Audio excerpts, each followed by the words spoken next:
Amkafaliana indray tompoko lasy tompoko vavy no anolorana ny arabo mba piraritsoanao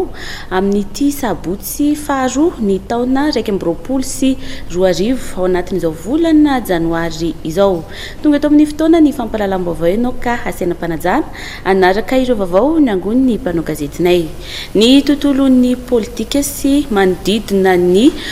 fifidianana loholona farany teo iny no isataratsika ny vaovao. Rehefa namoaka ireo loholona lany nandritra ny fifidianana izay notanterahana ny 20 ny volana desambra lasa teo ny teo anivon'ny fitsarana avy momba ny lalam-pandrenana ny alakamisy 7 ny volana janoary teo, dia fantatra ihany koa fa amin'ny 9 ny volana janoary izao no ivory voalohany ireo loholona vaovao ary ao anatin'izany no anatanteran'izy ireo ny fifidianana ireo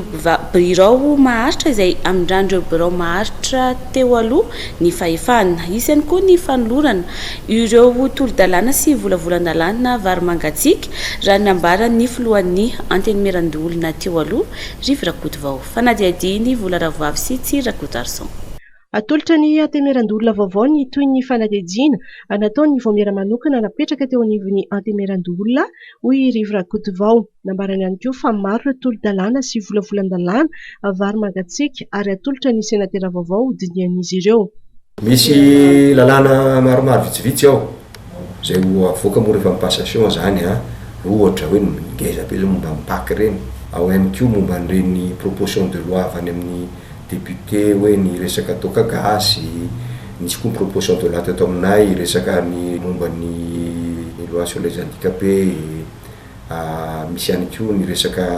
solom-pirenena malagasy ny sisisy reny misy zany ao ary atao mazava tsara izy.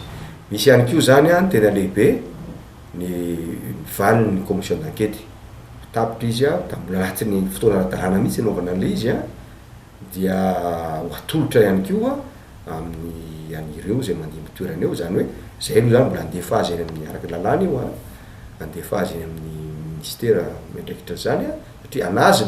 mijery hoe tokony hanokafana fanadihadiana tokoa ve reto sa dia ajanona ilay izy fa ny parlementaire akory tsy pouvoir judiciaire ka hoe andeha amoaka dity amin'izany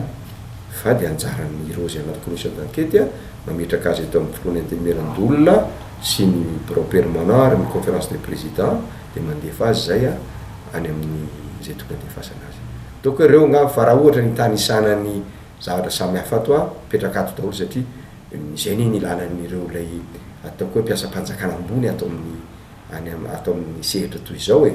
ao ireo olonireo daholo ny dossier rehetrarehetra, ny PV rehetrarehetra zatra rehetra natao teto na fivoriana bureau permanent zany na conférence des présidents zany na commission plénière zany na réunion plénière zany dia amin'ny PV daholo zany satria zay ny lalàna mifehy. Zavatra lehibe ihany koa nefa ho an'ny mpiara-miasa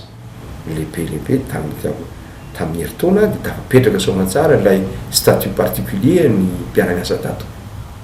Zay zavatra lehibe efa mataonany mihitsy ilay izy no ny antony samihafa tsy nahavitana azy vita tanteraka mihitsy izy fa ataoko hoe fa mikoka ny mamy amin'izany sy mandray zay adidy tandrify amin'izany satria misy devoir ilay izy, misy responsabilité fa misy koa zany tombontsoa azo ny mpiara-miasa ao anatin'ny antemeran-dolona ato ny fahavitana zany statut particulier. Marina fa ny 7 ny volana janoary no dady voatondro anatanterana ny fivoriana manokana ho an'ny antemeran-dolona vaovao izay ifidianana ny mpikambana amin'ny birao maharitra. Ny 15 janoary no anatanterana ny famindram-pahefana ara-demokratika eo amin'ny birao maharitra ny antemeran-dolona teo aloha sy ny antemeran-dolona vaovao.